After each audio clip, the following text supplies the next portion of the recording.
following is a presentation of Main Street Media, your source for news, sports, and information on Main Street in Middle Tennessee.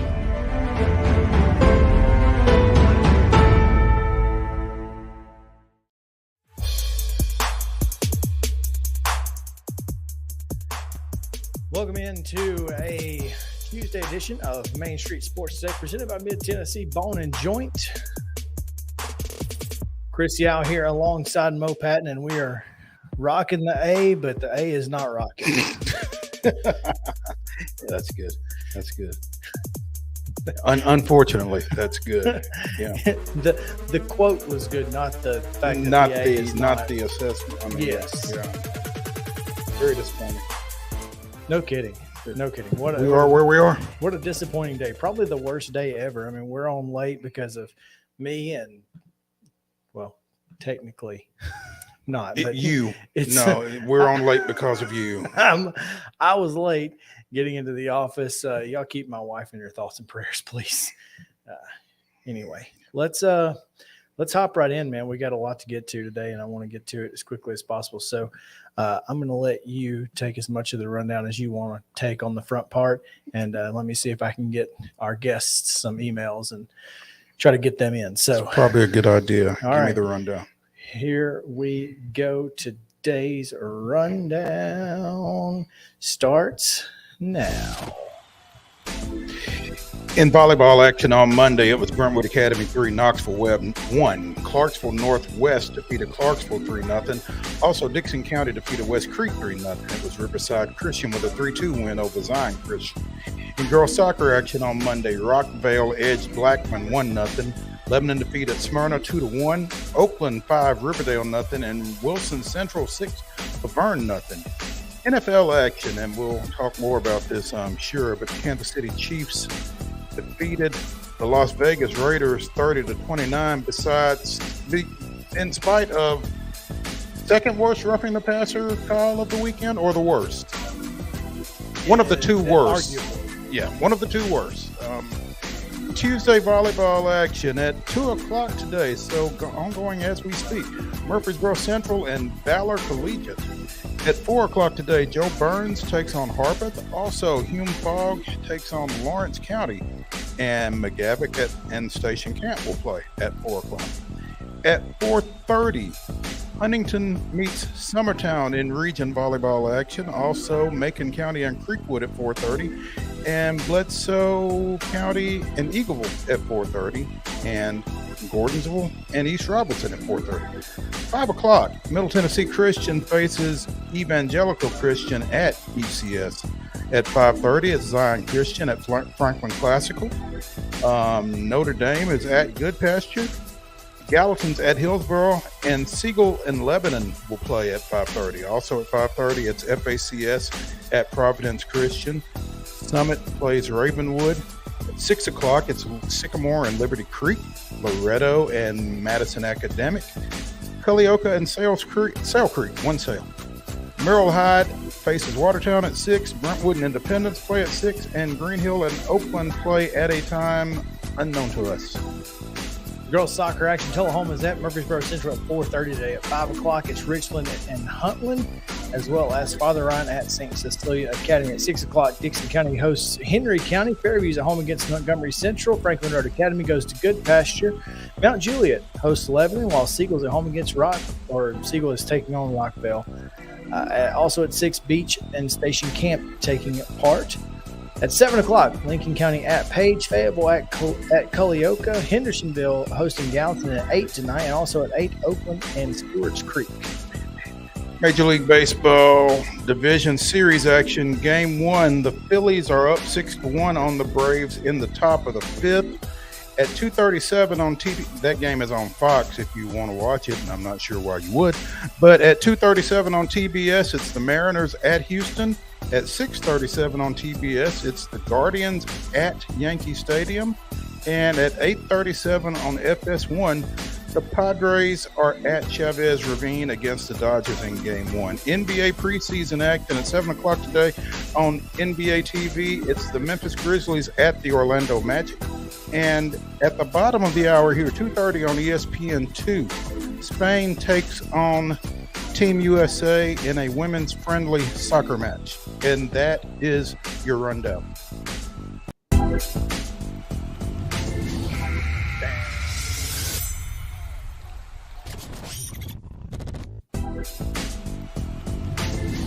No, that's it. Oh, man. Sorry about that, fellas. It's all good. And ladies who may be watching. Quick top story today. You mentioned it. The NFL says they're going to be looking into their roughing the passer rules. It appears they've already looked into that. I saw on a crawl somewhere that they're going to look into them at the end of the season. I would suggest they not wait. And I don't understand. I don't understand exactly what's going on here. I mean, I understand that the hit on Tua, the belly to back suplex, that's always been the penalty. I mean, there's got to be a happy medium between whatever happened to Tua 2 weeks ago and Grady Jarrett laying Tom Brady down yesterday and Chris Jones rocking Derek Carr to sleep yesterday. And creating a fumble. Yeah. And recovering it. Listen, I'm okay if they want to mess with the rule, whatever, if they want to call it that way, make it a reviewable play. Just like targeting in college football. If that's the way you want to play it, fine. Make it reviewable, throw the flag, and let's get it right on the backside. I know that's going to add time to the games. I know that nobody likes reviews, but if that's the way it's going to be, I'd much rather have a review and get it right than what we currently have in the situation that we're playing Which in. Those two situations were deplorable. And no, it was a terrible call either way. I mean, defensive players are beyond frustrated. Defensive front seven players are beyond frustrated over those two calls because it's like, one, you don't get a whole lot of clean shots on Tom Brady. And so when you get one, you don't want to have to deal with all that. But if we're going to protect quarterbacks, then what do you want me to do? Just wrap them up, pick them up off the ground and wait for you to blow the whistle? I mean, what is a defensive player supposed to do? Did you see Boger's comment? I did not see Boger's comment, but Boger wasn't on the game last night. I mean, that wasn't on him. So I hope that this officiating crew is getting ripped the same way Jerome Boger and his crew did on Sunday. Well, I don't know that they talked to the media like Boger did. Yeah. What did he say? When asked by a media pool member, he said that the Falcons player had him in his grasp in the pocket and unnecessarily dragged him to the ground. Isn't that the objective of football? It is. But that was his reasoning. Well, the official made the comment after last night's game that whoever the lineman was for Kansas City, I'm sorry, Chris Jones, I believe, landed on Carr with his full body weight, and that's a penalty.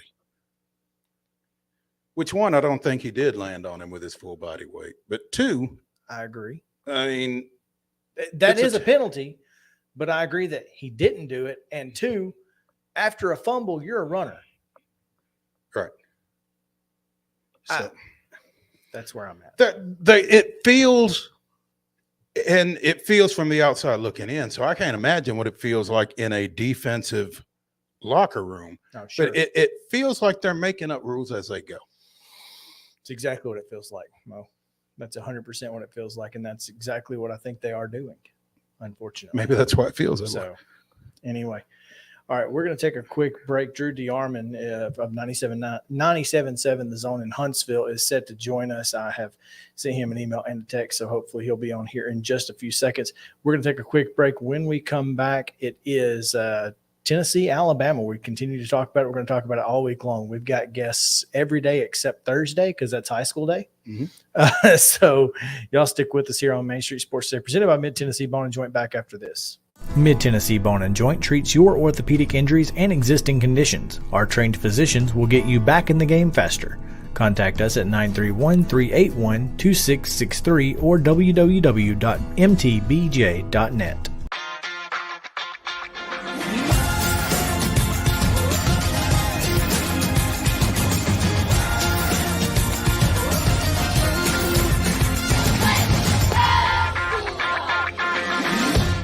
Hey folks, while we take a quick break from the show, I want to tell you about our friends over at Custom Stone Handlers in downtown Columbia.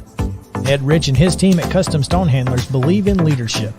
And outside of the military, our greatest leader building platform is sports. Custom Stone Handlers proudly encourages young people to get in the game. You can contact them today at 931-490-4990 or visit CustomStonehandlers.com. Jones & Lang Sporting Goods here in Columbia has been outfitting teams, officials, and anybody else from T-ball to college for 50-plus years. Be sure and check them out at 931-388-8060 or online at jonesandlang.com. Jones & Lang Sporting Goods, the look of a winner. Zion Christian Academy, ZionEagles.org or 931-388-5731. You can schedule your appointment. Go tour their campus. It is beautiful over there, and you're definitely going to want to see it. Again, it's ZionEagles.org. Give them a call, 931-388-5731, and schedule your tour today. Are you an enthusiastic sports fan? Want to have fun and get in on the action? Heck, yes. That'd be awesome. Have great attention to detail? Want to stay active? Definitely. Want to give back to the student athletes in your community? Obviously, yes. Then you'd make an excellent high school sports official. We need more officials in Tennessee. Because with no high school officials, there are no high school sports. Sign up today at highschoolofficials.com. Mid-Tennessee Bone & Joint has been the official sports medicine provider for Maury County Schools for more than 40 years. We specialize in orthopedic injuries, and our Ortho Quick walk-in service lets you bypass the ER. Visit us online at www.mtbj.net.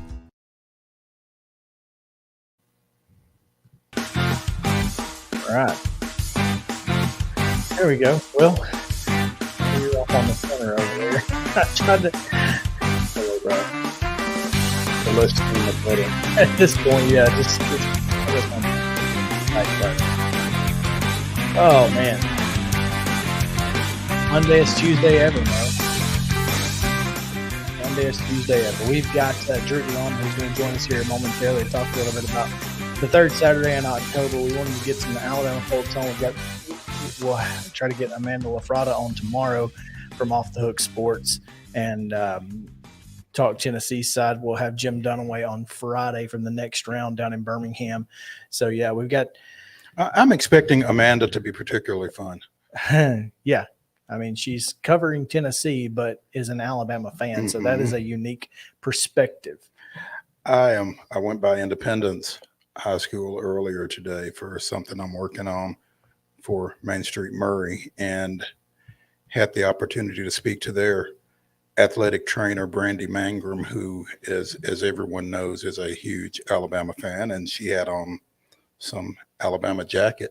And so I said, you a little nervous this week? And she said, actually, yeah, I am. So, well, and that was one of the things that I wanted to ask, and it's one thing we will ask Drew. I think there are a lot of Bama fans who are, and I'm curious exactly how nervous they should be, from a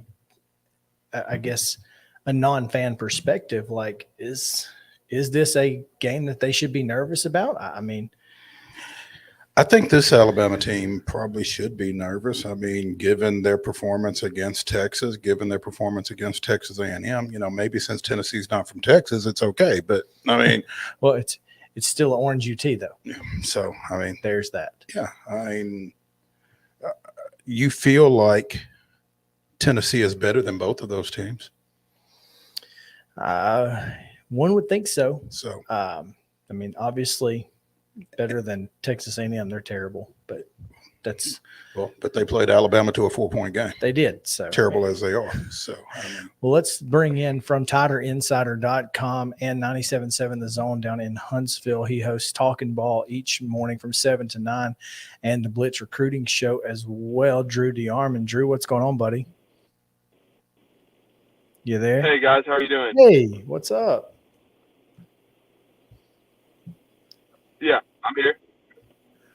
Cool. It's been a little we've had a little bit of a delay all day today on, I guess, the internet, so I apologize. But how nervous should Alabama fans and Alabama's team be about this Saturday? Well, I mean, the bottom line is if Bryce Young doesn't play, I don't think Alabama wins the game. They got to have Bryce. I think everyone Saw that on Saturday inside Bryant-Denny Stadium. Milroe didn't play terrible football, but the offense is completely different. They need a different style of quarterback. They have a good receiver core. It's not as explosive as in years past, but it's certainly good enough. And you saw that in the first quarter against Arkansas, where they were headed, for probably a 350 to 400-yard pass.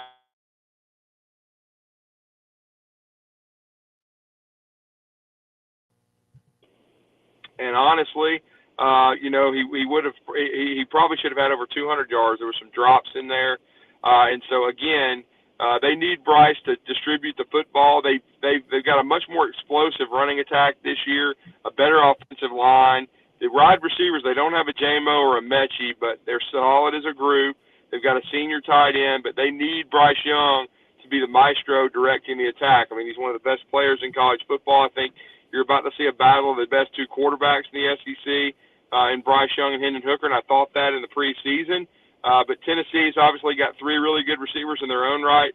Tillman's been out, but they haven't, missed him yet.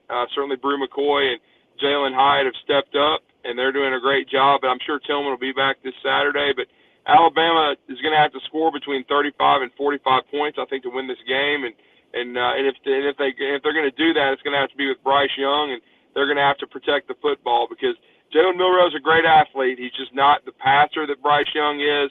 He can't distribute the football. He's not nearly as good in the pocket, and they're just a different style of team. They're more of a zone read type team, definitely ground-oriented. You saw that when he came in against Arkansas, and then I didn't think they stuck to that enough against, Texas A&M. I thought they tried to, operate the offense, quite frankly, a little bit like Bryce was in there, but I don't think Milroe told us this after the game. Milroe didn't know he was going to start till Saturday morning officially. Bryce took a lot of the snaps on Wednesday and Thursday on good, and so it wasn't decided until late in the week that he wouldn't go. So he would have been the emergency quarterback if they had fallen behind, I think, but Alabama was able to play out in front. They left Milroe in there. He's got a chance to be a good player, but I just don't think right now with the way this team is constructed, they can't win without Bryce Young against a team the caliber of Tennessee, and especially against an offense of the Vols that averages, upwards of 40-plus points, almost 50 points a game. It's the two best offenses in the SEC, and if Alabama's going to get a road win in a raucous Neyland Stadium, it's got to be with Bryce Young at quarterback. Drew, as long as we're talking about the quarterback situation from Alabama behind Bryce Young, where does Ty Simpson sit, the former Martin Westview standout? I mean, he's from West Tennessee. He's probably closer to Tuscaloosa than he is to Knoxville, actually, but he is a Tennessee native. Does he figure into the situation at all at this point? No, not really. He's still developing. He's only been there like 4 months. He had a pretty good spring. He can definitely rip it. He's got arm talent, but he doesn't know the offense nearly as well as, of course, a Bryce Young or even a Jalen Milroe. Milroe's been there 2 years. Ty would not have been put in the game, in my opinion, unless it was just an extreme situation. But I think Bryce was healthy enough. If needed, he could have gone last week. But I think it was a family decision that he take the week off. They wanted him to be, a week healthier to play against Tennessee. And I think Alabama thought they could still win the game with Milroe against Texas A&M. And really, they did, and they should have won it more impressively. If they don't turn the ball over, it's a 31-13, 31-17 kind of game. And, Alabama had an uncharacteristically bad game from Will Reichert. He started out well. He hit a 50-yarder, but he missed a 47-yarder, missed a 35-yarder. And then Alabama, gave up some short fields with the turnovers. If they just protect the ball, they won the game comfortably. But since they played from out front the entire game, they didn't need Bryce Young. And so Ty Simpson, I think he's going to compete hard for the starting quarterback job next year. Matter of fact, if you ask me, Drew DeArmond, who do you expect to see starting next year for Alabama? I'd say Ty Simpson, because I think he's the style of quarterback they need. He can distribute the ball, outstanding arm, accurate, and he's a better athlete than people think. Certainly I don't take anything away from Jalen Milroe as an athlete, but he's not the style of QB that Alabama has succeeded with in the last 5 to 6 years and where offensive football is going. Jalen Hurts improved leaps and bounds at Alabama and then at Oklahoma as a passer, certainly Jalen Milroe has that opportunity, but the problem is, Jalen was there with a Tua Tagovailoa, an elite talent. I think Ty is an elite talent, but as I've told people this week, Tua had to wait until the end of his freshman year before he got his opportunity. I think Ty's the same deal. He's just got to wait and grind. And when he committed to Alabama, he mentioned Mac Jones' development. So I think Ty and his camp understand that his time is coming. It's just not right now. And certainly I think Bryce is injured, but it's not near a season-ending injury. There's no structural damage, no tears. It's just a situation where it's a sprain. And certainly I think if he'd wanted to and if they had thought they needed him badly enough, he could have played against Texas A&M. It would have been a pain tolerance issue. But much like Tua, it took a couple weeks to heal from the tightrope ankle surgeries he had. Same deal with Bryce, and I think he's going to be close to 100% Saturday, and I think he's going to be in the lineup against Tennessee. And I think you'll see Ty Simpson and Jalen Milroe fight it out hard for the starting quarterback job in the spring after Bryce Young goes on to the NFL. There you go. Yeah, I, for one, am excited to see this game with both first-string quarterbacks. I feel like these two offenses are going to be just running rampant, and it's not because Alabama's defense isn't very good. It's because, this Tennessee offense just puts so much pressure on defenses. But it's going to depend on who gets the stops. This is much like an old arena football game, Drew.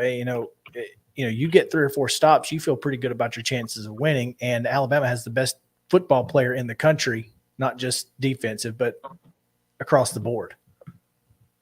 Well, yeah, I think Will Anderson is the best player in the country. Certainly he has 5 sacks. When I look at this matchup, I think Alabama defensively is by far the best that Tennessee has seen. Tennessee has improved their rush defense this year, no question about that. But when you look closer at the numbers, they played against Bowling Green and Akron, and then LSU. And LSU's not really good, up front. I mean, they're okay. Their offensive line is, I'd say below average, honestly. But I think the two teams that they played.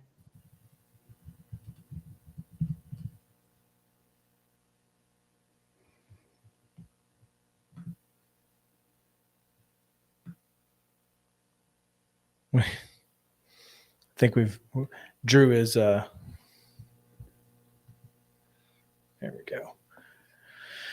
Drew is frozen currently, but he's not wrong. And I've said this all week. Tennessee has not played any offenses that are very good.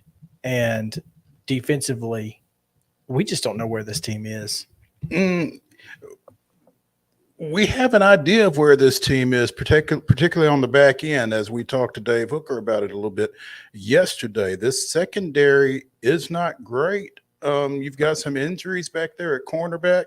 Again, Warren Burrell is out for the rest of the season. You've cut pretty deep into the depth chart, and now you've got an arrest hanging over one of your safeties that may or may not impact his availability for this ball game. So in the secondary, at least, Tennessee's not as good as you'd like to be. Now, what that does to the rest of the front seven is up for debate. But, Alabama's going to be tough to cover with this secondary. Well, the positive is that I feel like the defensive line is as good as they've had in a long time. Mm-hmm. And obviously you can take some pressure off your secondary if you can put some pressure on the offense and on the quarterback. Now, one of the things that Tennessee does really well is they contain quarterbacks. And obviously Bryce Young is going to be able to maneuver his pocket. He's going to be able to throw under pressure. He's the reigning Heisman Trophy winner. But the fact is that, Tennessee's got to make him make those throws under pressure. And if they don't, then that's going to be a problem for Tennessee. I mean, you're going to see exactly what you saw against Florida, just Anthony Richardson being able to buy time and find a guy 15, 20 yards downfield sitting in a pocket. You can't win football games that way. No, you can't. You've got to make him uncomfortable, and you got to make him move in a manner that is advantageous to you. So see how that goes. It does appear that after the Braves gave up a Sosa sac fly to center to make it 7-1, Travis d'Arnaud with 2 more ribbies, scoring Contreras and Olsen with a double. So it's Phillies 7, d'Arnaud 3? Yes, that is correct. Phillies 7, d'Arnaud 3. And you didn't see it, and because some people may have thought that, but Drew's hat was also a Braves hat. So he was. I told him we'd keep him up to date if we needed to, but I figured he probably didn't want to know when the Phillies scored again.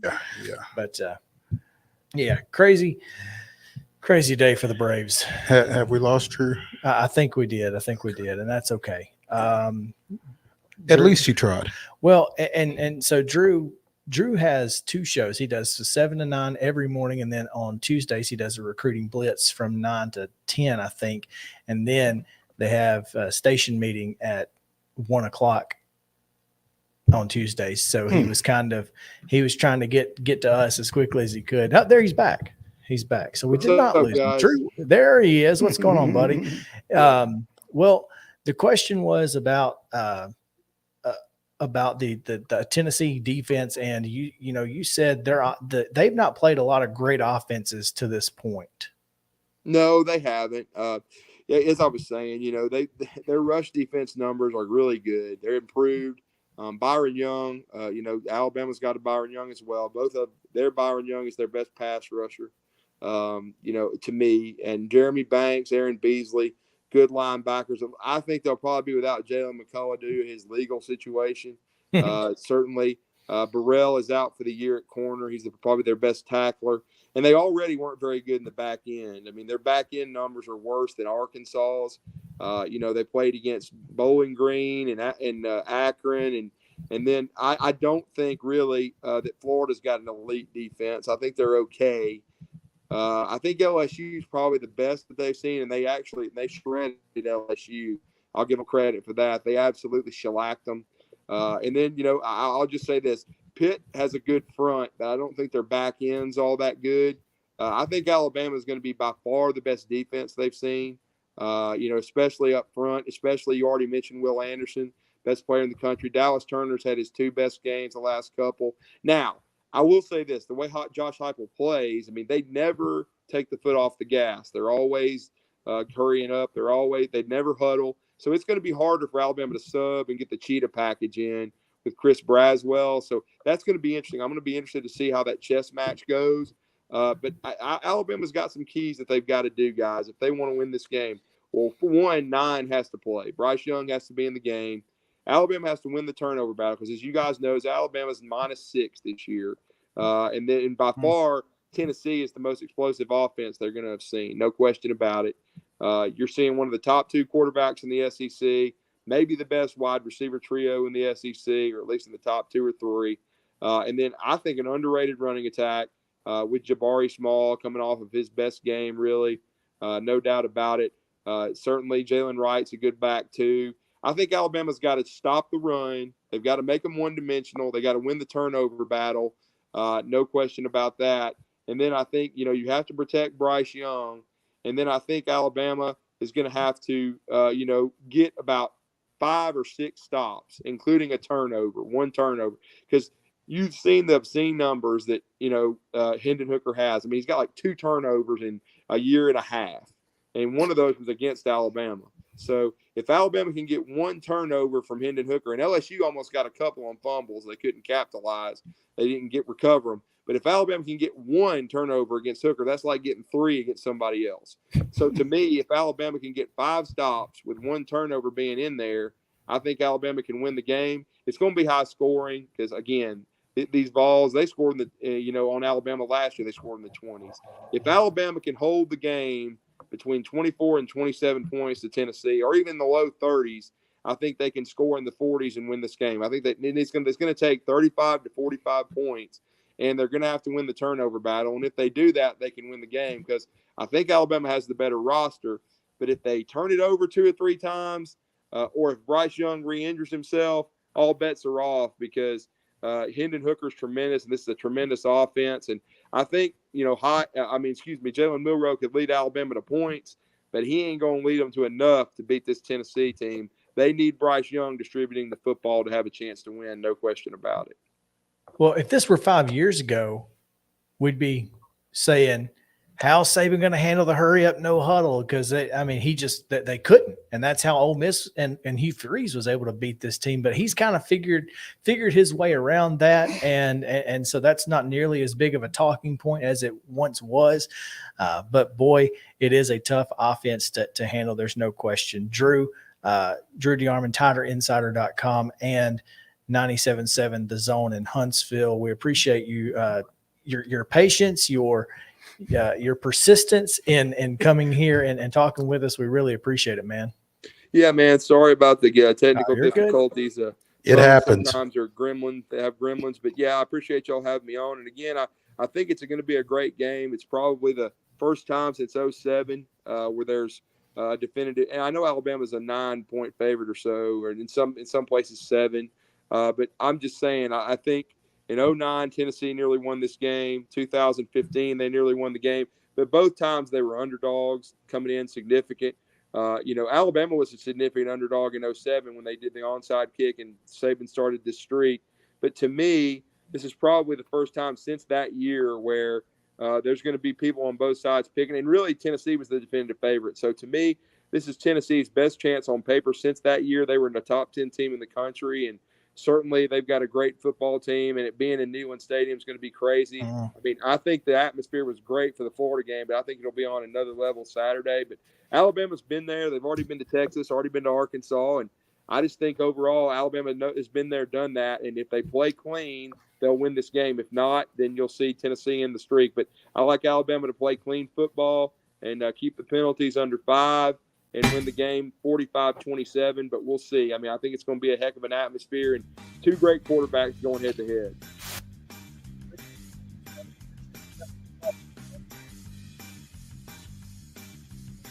That's Drew DeArmond again. 97.7 The Zone in Huntsville.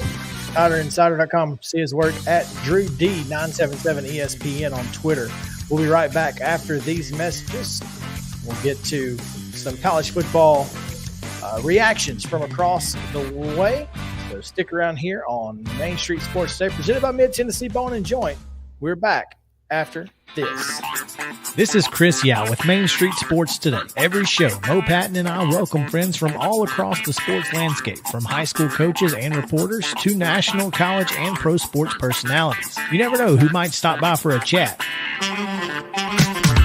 AP Tennessee Sports Editor, 3-time Tennessee Sports Writer of the Year 2020 TSWA Hall of Famer. She covers the Titans, the Predators, the Grizzlies, college football, and hoops. Please make welcome Teresa Walker. Former University of Tennessee, former Team USA Olympian, ex-Cy Young Award winner, R.A. Dickey. R.A., did I miss anything? Man, that was sweet.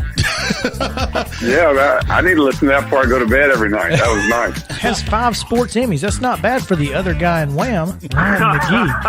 The other guy in Wham married the best looking girl, Bananarama. So the other guy in Wham had a pretty good life. From preps to pros, we're taking on the sports topics you care about. Tune in across Main Street Media social platforms at 2 p.m. or on demand on your podcast distribution platform of choice.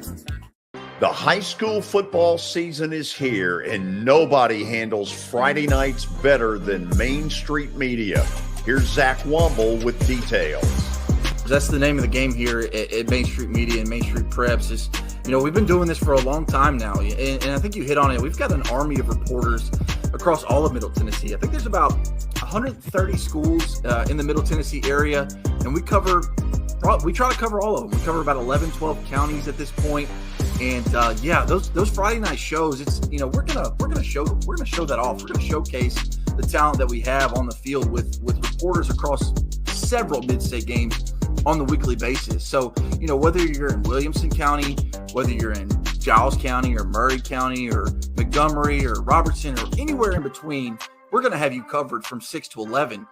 Friday Night Live is presented by the Tennessee Highway Safety Office, where fans don't let fans drive drunk.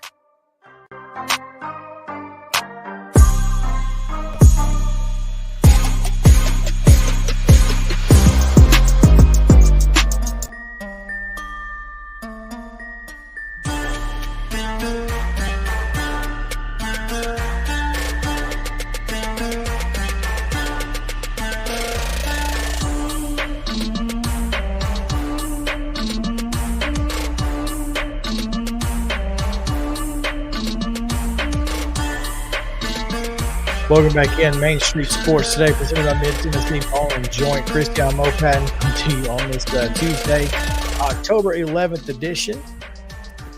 Again, the Braves trailing 7-3 right now to the Phillies, who they got 2 on and 2 out, and Grissom pinch hitting for somebody in the bottom of the 5th. Well, I wonder if it's Dansby Swanson, because he's taking this Freddie Freeman role so seriously, he's disappearing in the playoffs. You were at that on Twitter somewhere. I did. Yeah, that was a good one. Let's see. No, Robbie Grossman. Wonder if he stays in the game in left. Probably does. He'd been working out in left field, so I can certainly see it. That's that's the thing. We'll get to the Braves here in just a second, and we'll talk about it. But the good thing is you've got a lot of guys who can give you, who can contribute just sitting on their bench. So, yeah, maybe not enough guys that can contribute sitting in the bullpen, though. Did you notice Tyler Matzik is not on the roster for this series? I did. I'm very curious, but we shouldn't get too far off track. We shouldn't, because I did tweet out that we're talking about college football here. Oh, well, let's talk about college football. So let's get into that, because a couple of things. Obviously, you put in here. This coming Saturday is just the second time in college football history that there are 3 matchups of teams with 5-0 or better records being held on the same day. We looked forward to August 8th. Or October 8th, all off season. We should have been looking forward to October 15th. Well, had we known, we probably would have been, because in addition to Alabama and Tennessee getting here both undefeated, you've got Penn State at 5-0 going to 6-0 Michigan, and you've got 5-0 Oklahoma State going to probably the biggest surprise of this bunch, 5-0 TCU under first-year coach. Gary Patterson is thinking it's a surprise. That's under first-year TCU coach Sonny Dykes. And here's what's crazy is Gary Patterson just put up a big old goose egg on Oklahoma with his Texas defense. Yeah. So everybody's happy. Patterson's getting paid, and he's getting and he doesn't have the headache of TCU apparently, which I guess it was a headache. Why else did he just up and leave like that? There's a lot there, and TCU doing it without the running back that was better than LT, Zach Evans, who sits at Ole Miss and is second in the SEC in rushing, I think. So maybe he is better than LT. He's pretty darn good. Yeah. I don't know if he's better than LT, but he's pretty darn good. Absolutely. Yeah. Anyway, so this is going to be a heck of a weekend. I'm looking forward to it. Yeah.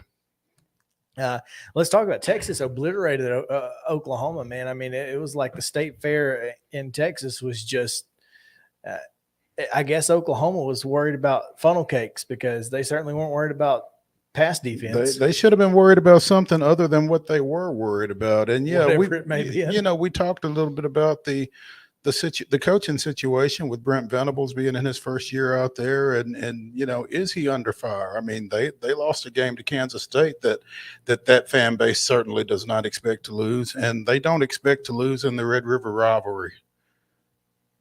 And so I would imagine things are getting a little uncomfortable in Norman. One would think. I mean, I know Venables is in their first year, and look, we all know that when Lincoln Riley left, the band left behind him. And he left for a reason, whatever that reason was. He left for a reason.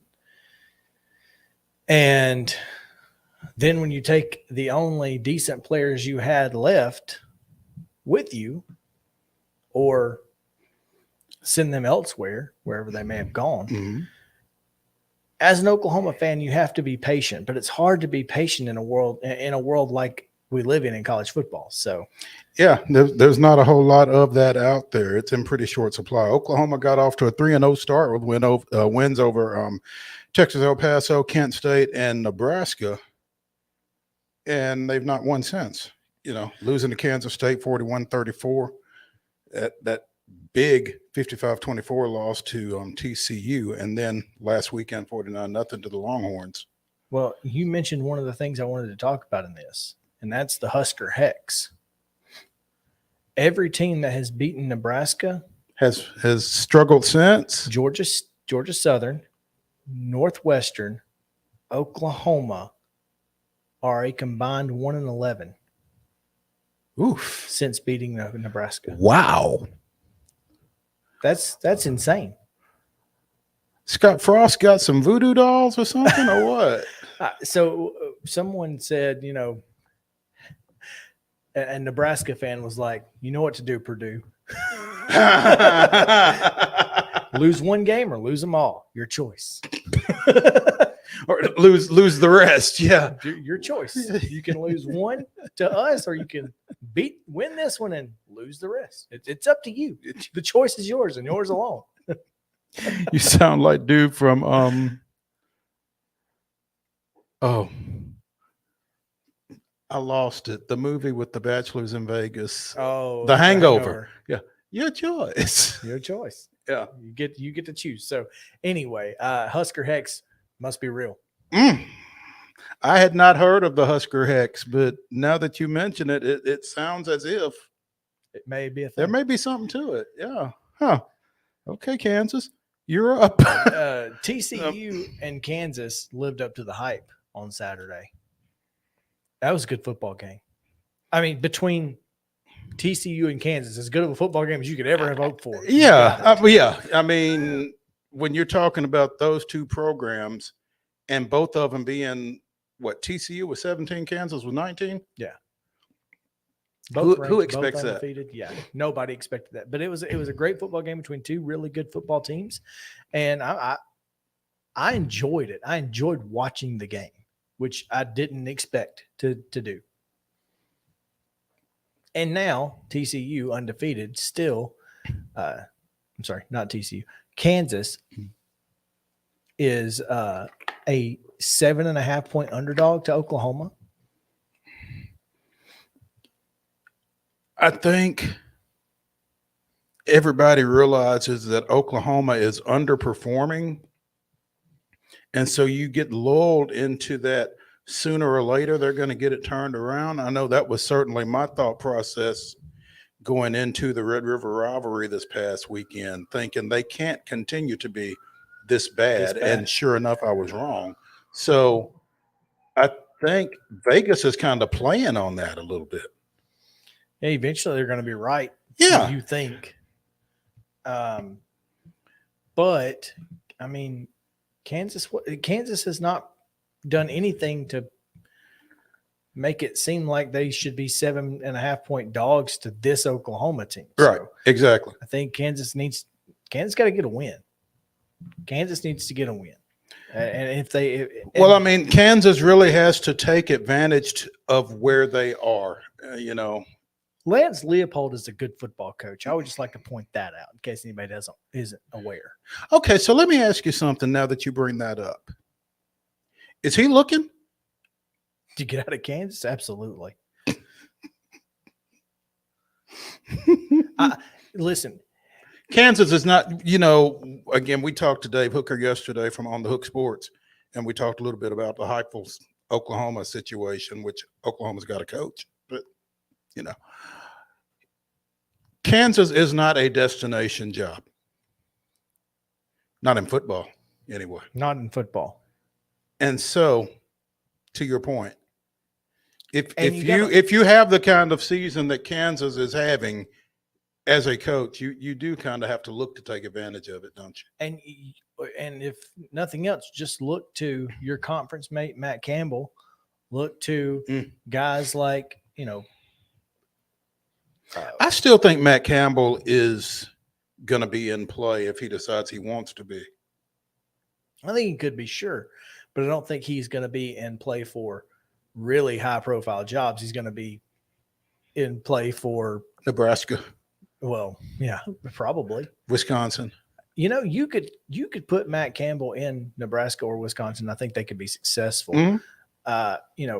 Looking at guys like Will Healy, get out while you can.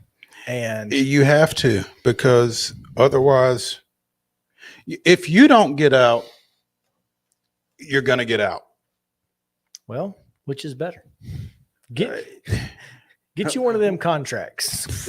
Yeah, if you don't get out, get one of those Matt Rule contracts where they got, or one of those Coach O contracts where they're gonna pay you to leave, kind of thing. I mean, yeah. Anyway, that's a kind of thing. I think Lance Leopold is a really good football coach, and he deserves to be somewhere better than Kansas. But bring the big time to where you are, right? Mm-hmm. That's what Absolutely. he's done. So well done to Lance Leopold. Nobody else brought game day to Lawrence. That's right, ever in the history. Yeah. So one thing before we go, well, there's a lot of things I really want to get to here, but I just can't. We don't have time.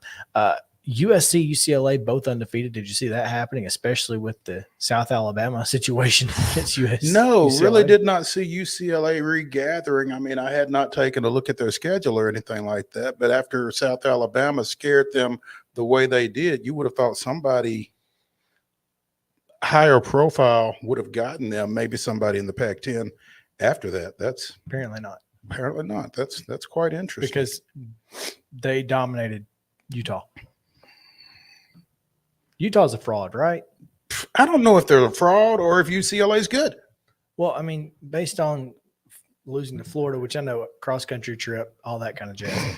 And then, I don't know, man. Washington certainly is, though. Put it that way. Yeah. Well, somebody in the Pac-10, 12, 14 is a fraud. Almost all of them. Yeah. And you gotta realize, though, that UCLA – they beat Washington 2 weeks ago, like you said.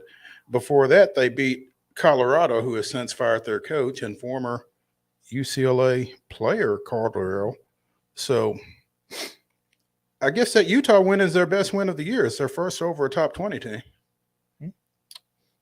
I mean, if you're playing in the Pac-12 and you're undefeated, take advantage of it. Maybe they're good. They're off this weekend before they go to Eugene to take on number 12 Oregon. Better take advantage of it. Mm-hmm. And finally, Rutgers fired their offensive coordinator because they couldn't fire their head coach. Definitely his fault, for sure. Well, yeah. And that's going to do it. So Bryce Harper just doubled to deep left field. Colin McHugh came in for Dylan Lee, got a ground ball to second base and ended the inning. So still 7-3. It is still 7-3 going to the bottom of the sixth inning. Look, this is not an unwinnable game. It's not. It just kind of feels right that way. Yeah. Let's just move into Atlanta Braves talk here, because exactly what we've talked about is happening here. This is the Braves were off for 5 days. The Braves had almost no preparation to get back into the swing of things, and then you throw on top of that a day game. And then you throw on top of that, a Phillies team that's playing with a lot of confidence after sweeping St. Louis at St. Louis. And something that you and I talked a lot about during high school football when COVID was really, really prevalent as opposed to whatever it is now, rest versus rust. That's right. Philadelphia played Friday, Saturday, off Sunday, Monday. They hit the field today. Like you said, the Braves' last game was Wednesday in Miami with nothing on the line and very few starters playing. So they've really been off since Tuesday. Mm-hmm. They've been off a week. Still, I mean, you got your pitching lined up just the way you wanted it, and then this is what you get out of Max Fried. And I don't know. I just expected he needed to be sharper than he was today. Giving up 2 runs in the top of the first before the Braves even pick up the sticks is tough. I'm going to tell you, and I know there's nuance, mm-hmm. but Ronald not diving for that shocked me. I thought he could have made that play. Well, if he didn't feel like diving for it, I feel like he made the right call, because maybe he just felt like he couldn't get there. Just a weird, didn't want it to get by him. Right. And give your pitcher a chance. Yeah. Keep that in front of you. Hold somebody down, and it's the first inning. Right. We're going to score. Yeah. There's a lot that went into, but it just like, I don't know, playoffs. I felt like we needed a little bit of oomph after a couple of 2-out hits, and then it just kind of died. Right, it was like it was coming to him, and then it stopped. And they were talking about the wind blowing to right field, so I think he might have thought it was going to keep carrying, and it didn't, and it just died. Right, it was very weird how he checked up. Yeah, but again, I feel like if he didn't dive for it, it was probably the best play. My point to that is that the double to left field that was Max's last batter, it just felt like every little thing went the Phillies the other way. It was a very Mets-like offensive performance where they just got a lot of lucky hits. And regardless of what happens the rest of the way, you got to just watch this one out and Acuna flied out to left. Hope for a great start tomorrow, and then try to get a split in Philly and get it back to Atlanta for Game 5 is kind of what you got to look for, I think. Yeah, especially with the guys you're going to have to face in Philadelphia.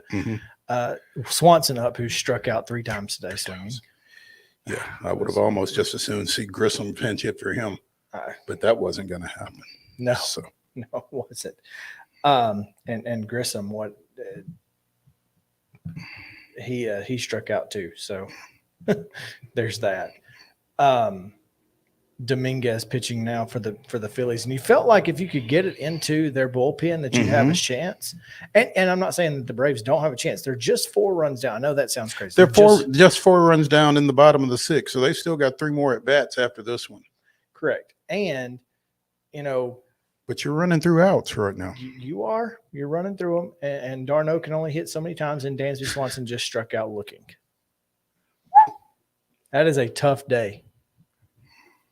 And he's going to get to hit again. Oof. Oof. Because, like you said, he ain't coming out. There's still 9 more hitters left, yeah, and he's one of them. This is just but hey, for those of you who are out there who are going crazy, the Braves lost the Game 1 of the NLDS last year to the Brewers. Of course, that was in Milwaukee. Yeah. So again, this has been a weird day. Hopefully this game gets them back into it. And I don't know if you listened to Brian Snicker earlier today in his pregame press conference, but he talked about how there had been kind of like a spring training atmosphere almost, because they had so many days off, and then you're playing a day game. It just, everything kind of felt like spring training, and then they come out and play like it's spring training. There you go. And Riley's getting pitches in, middle of the zone and fouling them off. It's like they just can't quite connect, can't put the dots together right now. And that's, that's going to happen. But it's a little troublesome. It is. Because you don't really want to do anything to give this team any more confidence.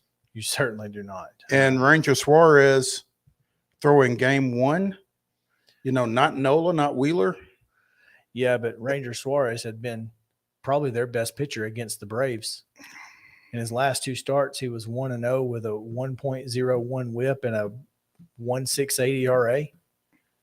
So he may have been their best option against us, and Max Fried did not deliver either. No. Well, as bad as today has been, I'm sure that you have something positive.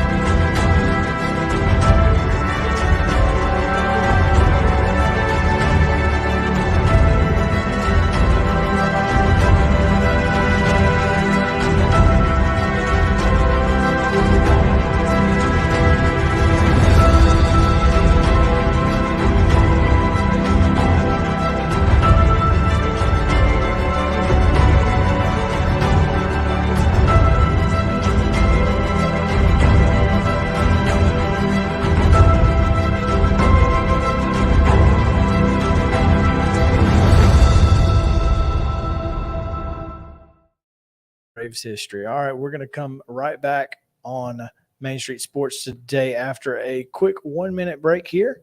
We've got Chip Walters coming your way right after this. Stick around. This is attorney Bart Durham, and this is me.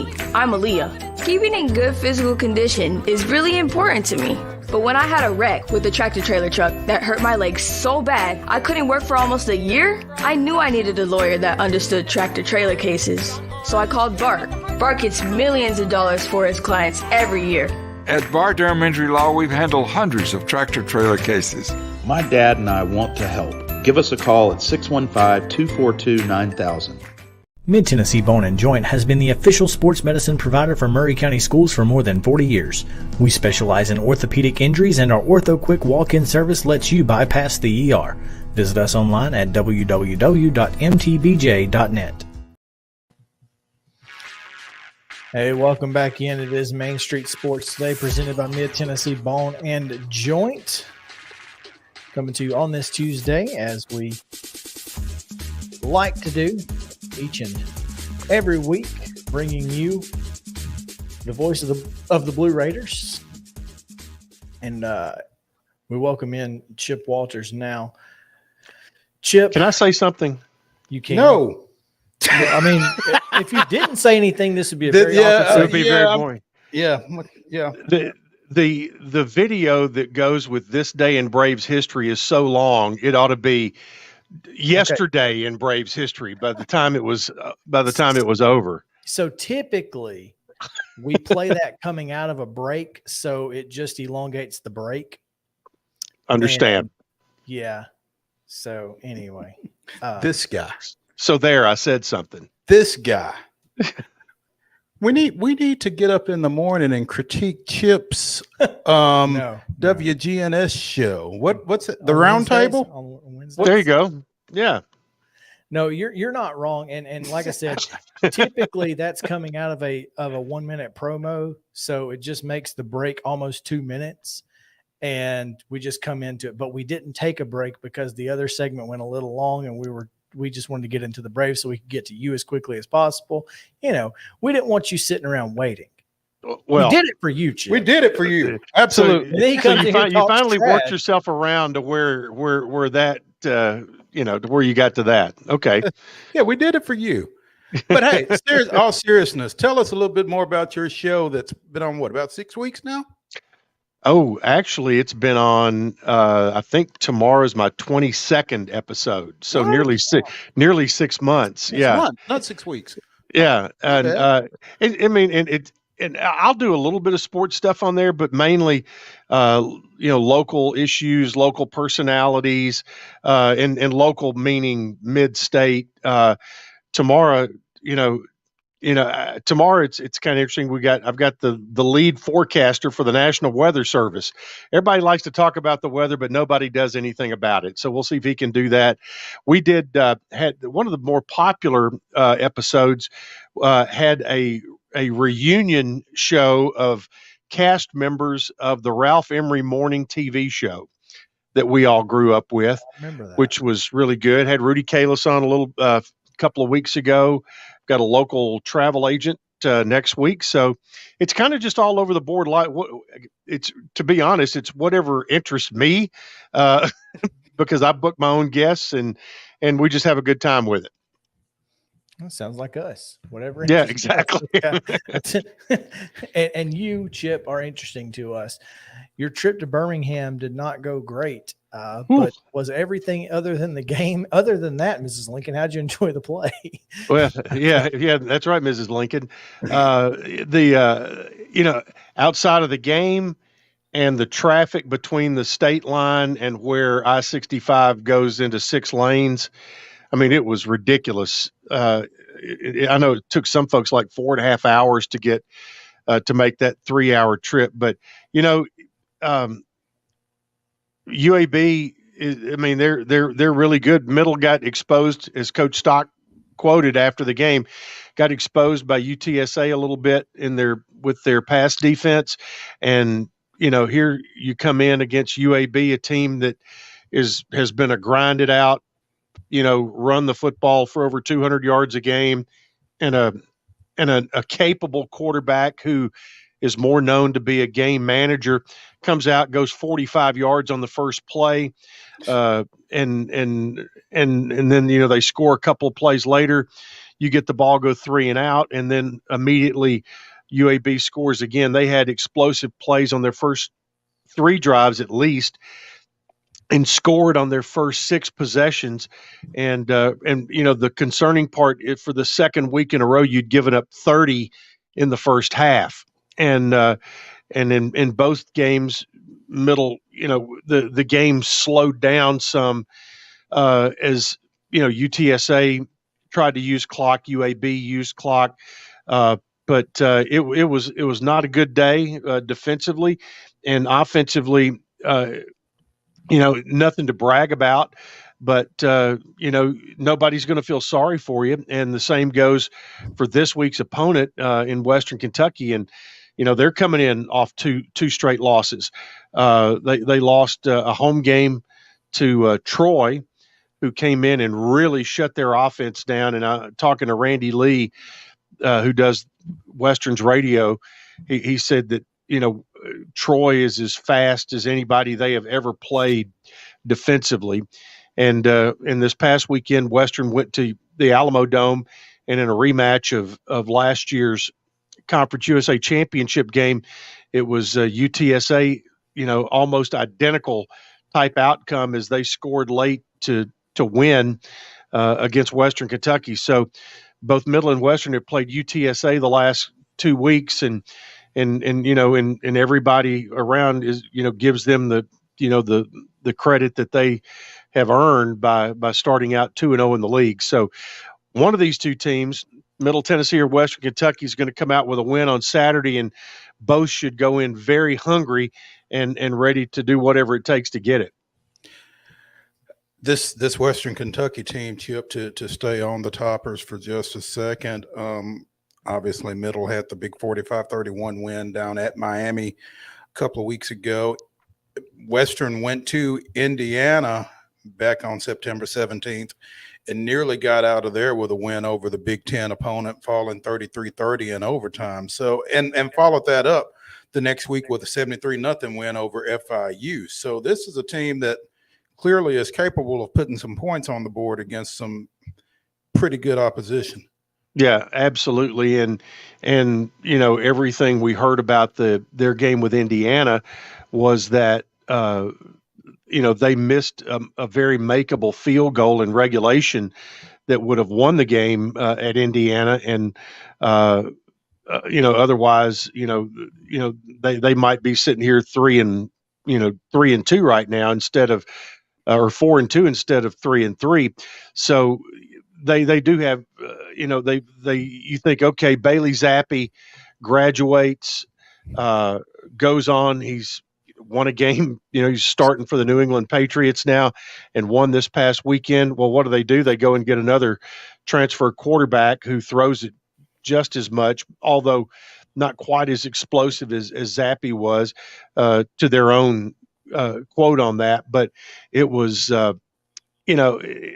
Coach Stock said last night, he goes, they will throw the fast screen so much you'll get tired of watching them throw it. And he goes, and our job is we have got to keep them in front. Now, where is UTSA a little different than Western?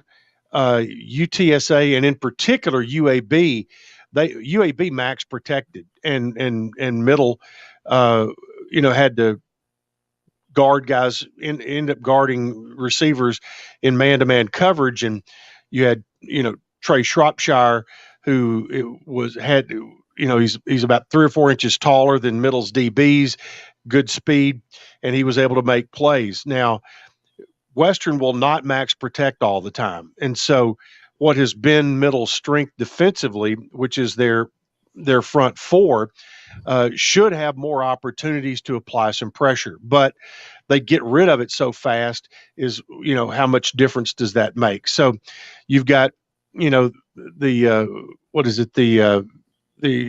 irresistible force against the immovable object. So you've got Western's offense and Middle's defense. I think that's the key.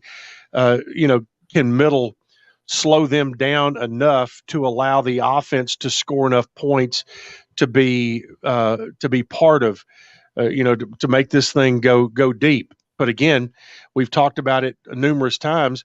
This is the third game in the Murderers Row gauntlet to start the conference season for Middle. You had the preseason number 1, 2, and 3, UTSA, UAB, Western, and had to play them in that order, 1, 2, 3, to start your conference race.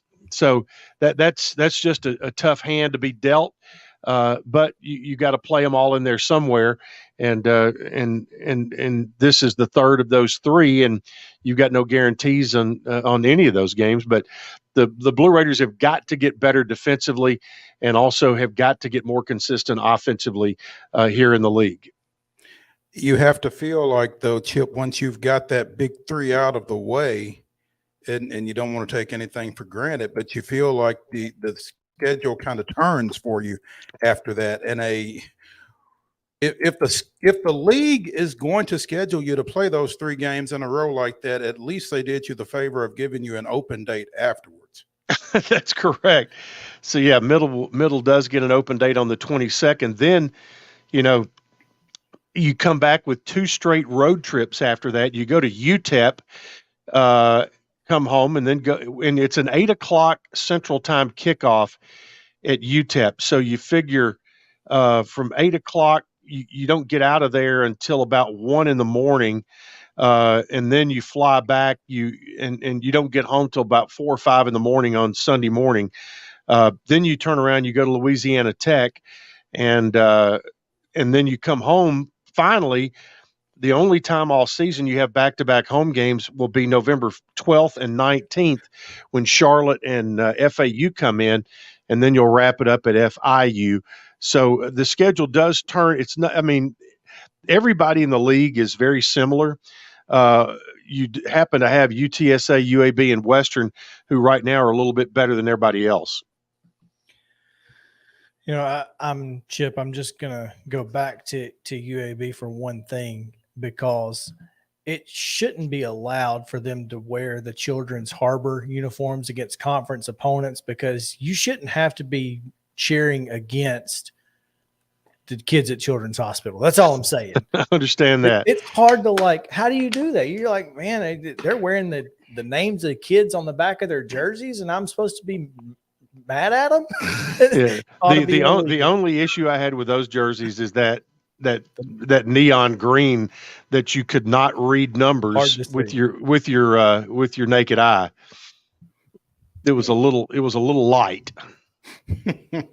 Especially for eyes of a certain age, huh, Chip? That's right. That's correct. That is correct.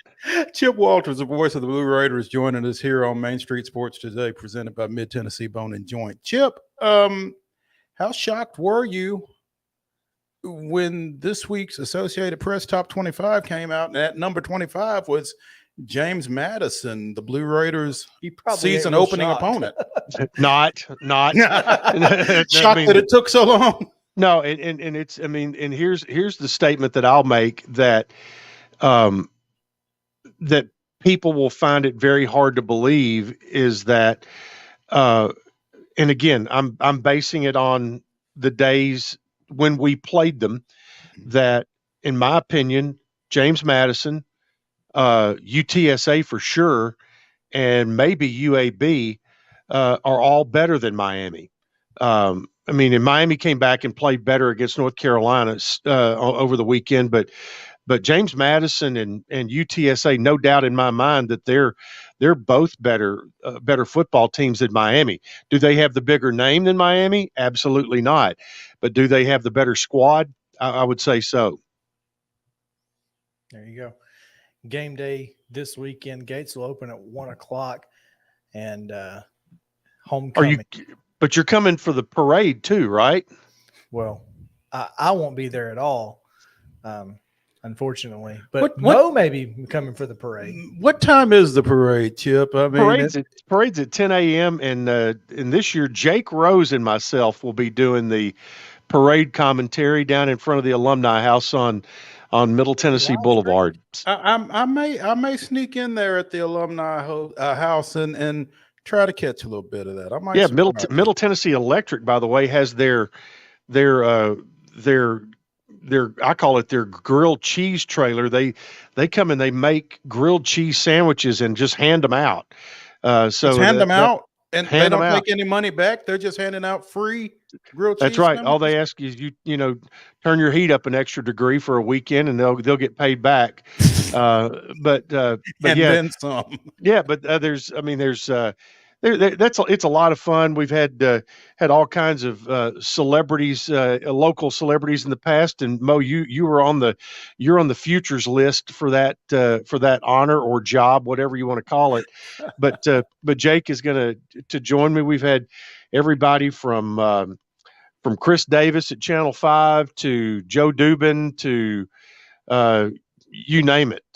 We've had them on there over the years, joining me to do the parade coverage. And not only is it over a big gigantic PA system there at the Mixer on Middle, but also we're live on True Blue TV, which is streamed on Roku. So that's where we're at. a lot of that stuff going on. I don't even understand where it is, but it's out there in the sphere somewhere. Okay, Chip, I may make the parade, but it'll be on Roku if I do. There you go. There you go. I will tune in, though. It'll just be me, but that's okay. You'll have 3 viewers, me, Charlie, and Sarah. We'll just be posted up watching the parade, listening to you. That's right. And you'll say, okay with that. You'll say, what was that just went by? You know, so. And then you can tell us. That's right. Exactly. Well, I know you guys both want to know this. Need to say a quick happy birthday to Ray Harper. Ray. Today is Ray's birthday? Today is Ray Harper's birthday. I just saw it on JSU's basketball Twitter, so I had to. I know you guys really wanted to know that. I'm speechless. I truly am. I don't even know what to say to that. I know what to say. I'm just not going to say it. Yeah, that's correct. And it's where Mo and I are twins today. So, hey, it's 100 miles of hate. They don't call it that for nothing. Yeah, well, it's not 100 miles from here to Jacksonville, though. It's a little bit more, but but you don't hate him because he's at Jacksonville. Well, that is true. That is true. Yeah. Jacksonville ain't got nothing to do with that. They're just collateral damage at this point. Yeah. Yeah. Oh, Chip, as always, man, it's always fun, and we appreciate it. Looking forward to it. What you got? Hey, one other thing. Is today top 5 song lyric day? It is. Can I make a submission? Absolutely. Okay, in the song Papa Top Again by Jim Ed Brown, there is a line in there that really stands out to me. It says, because a row of fools on a row of stools is not what's on my mind. That's right. I'll leave you with that. Wow. And I don't think there's any possibility of that conflicting with either mine or Chris's list. So, I would say probably not. Look, I love Jim Ed Brown, but I grew up with the Alan Jackson version, Chip. Yeah. So there's a little difference for me and you there, but that's okay too. That's a good one. I like that. I do. Yeah. Chip, appreciate you, man. Thank you, boys. At Choose Chip on Twitter. Y'all go check him out. We're going to take a quick break. When we come back, it is Top 5 Tuesday, and we'll get right to it right here. Main Street Sports Day presented by Bone and Joint. Back up to this. Mid-Tennessee Bone & Joint treats your orthopedic injuries and existing conditions. Our trained physicians will get you back in the game faster. Contact us at 931-381-2663 or www.mtbj.net.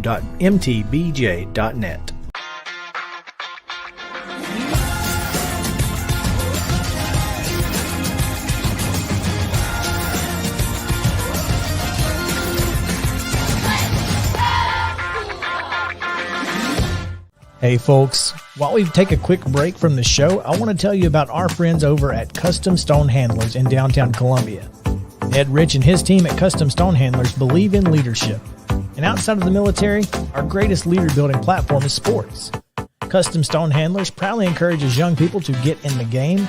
You can contact them today at 931-490-4990 or visit CustomStonehandlers.com. Jones & Lang Sporting Goods here in Columbia has been outfitting teams, officials, and anybody else from T-ball to college for 50-plus years. Be sure and check them out at 931-388-8060 or online at jonesandlang.com. Jones & Lang Sporting Goods, the look of a winner. Zion Christian Academy, zioneagles.org or 931-388-5731. You can schedule your appointment. Go tour their campus. It is beautiful over there, and you're definitely going to want to see it. Again, it's zioneagles.org. Give them a call, 931-388-5731, and schedule your tour today. A game without a crowd is just a scrimmage. A performance without an audience is just a rehearsal. Without your presence, high school sports and the performing arts aren't possible. Ensure that these essential extracurricular activities continue to enrich the lives of students in Tennessee. Purchase a ticket to your local high school's game or performance. This message presented by the TSSAA. Mid-Tennessee Bone & Joint has been the official sports medicine provider for Maury County Schools for more than 40 years. We specialize in orthopedic injuries, and our Ortho Quick walk-in service lets you bypass the ER. Visit us online at www.mtbj.net.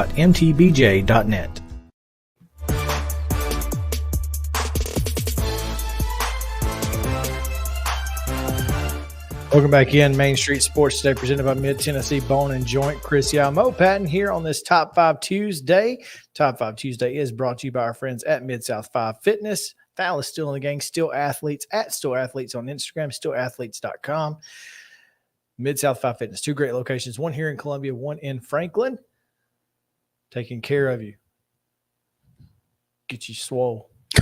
Make you jump high or something. Run fast, jump high. Run fast, jump high. Yeah, there you go. Fast Chad.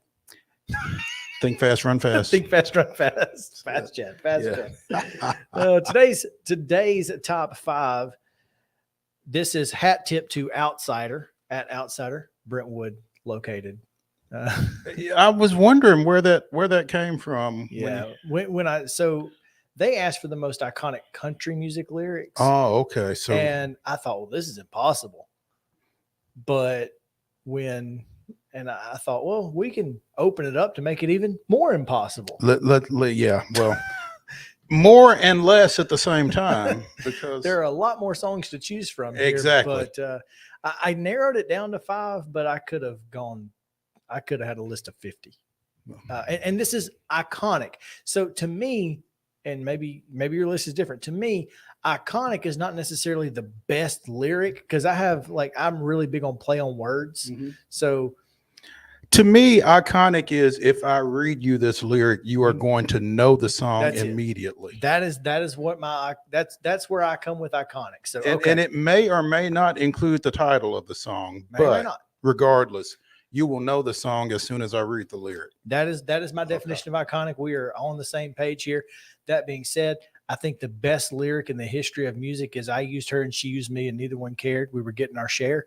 That to me, there's no better lyric in music. But so that's your gold standard. That's my gold standard of my favorite lyric. Mm-hmm. Not necessarily iconic, because not everybody's going to know that that's from Night Moves.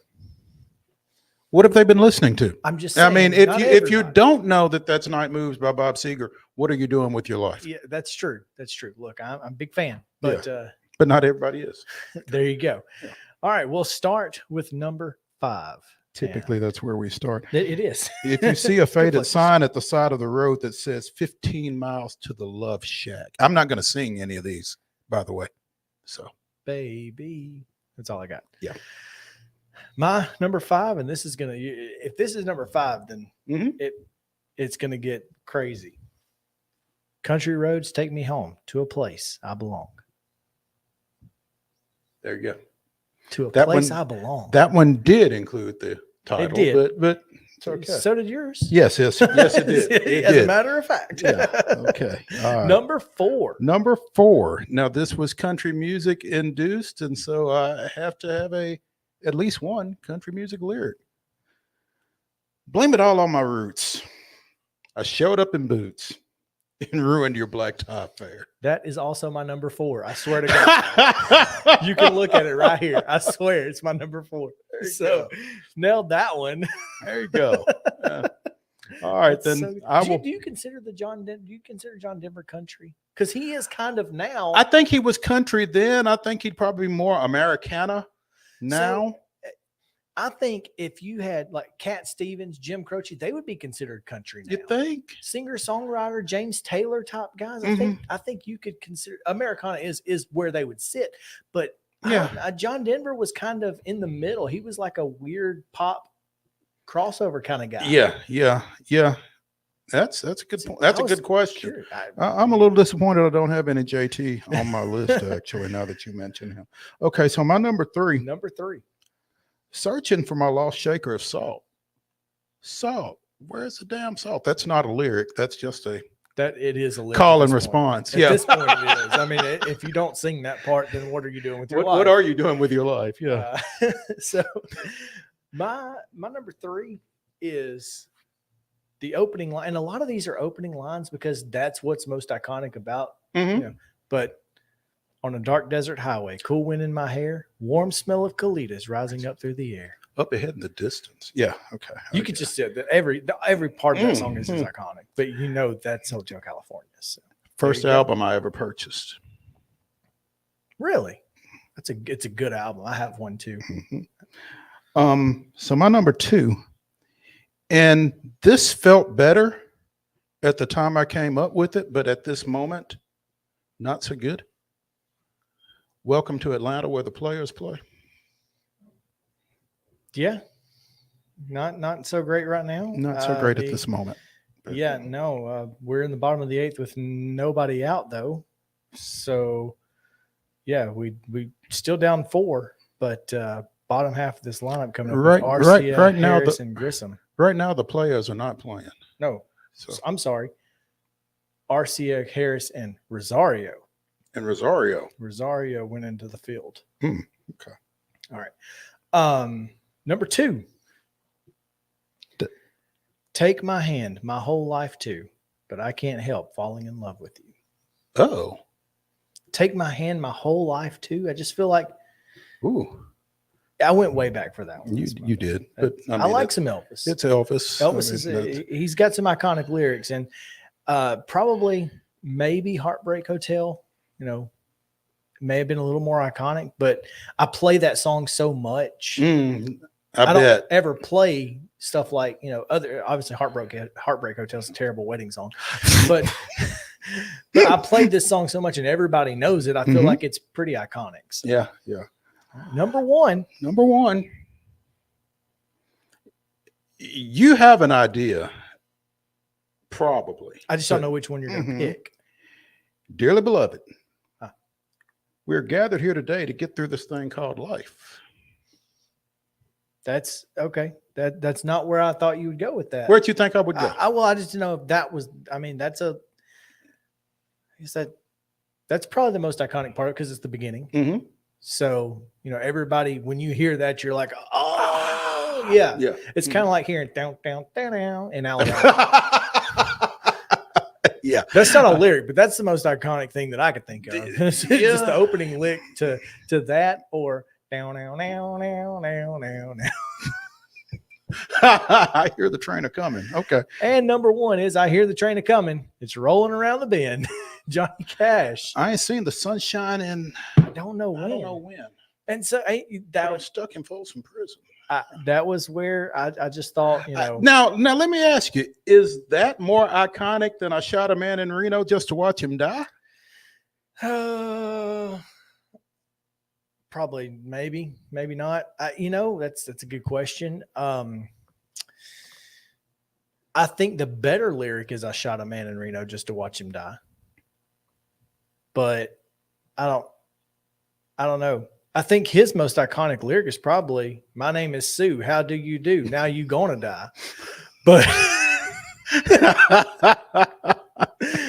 but I went with the safe bet of I hear the train coming, it's rolling around the bend, and I ain't seen the sunshine since I don't know when. That's Folsom Prison Blues, and that is Top 5 Tuesday, brought to you by our friends at Mid-South 5 Fitness. So let me ask you: is that his most iconic lyric, or is because you're mine, I want. No, I'm thinking about Jackson. I'm trying to pick a specific lyric out of that. Hotter than a pepper.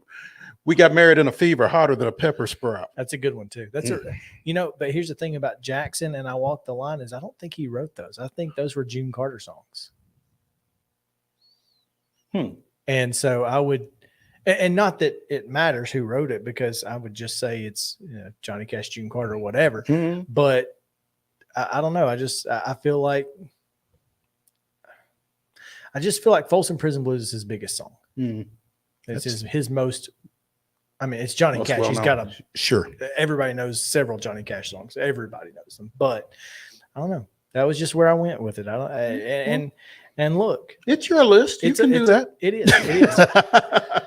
We're gonna get out here and try not to throw things at the wall while the Braves continue to struggle against the Phillies in Game 1 of the NLDS at home. At home, that's right.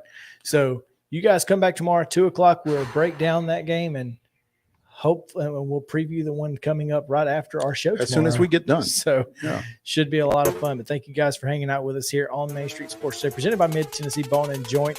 You can watch us on Twitter, Facebook, Roku, Apple products, Fire Stick, all of that. If you missed any part of the show, we appreciate you doing that.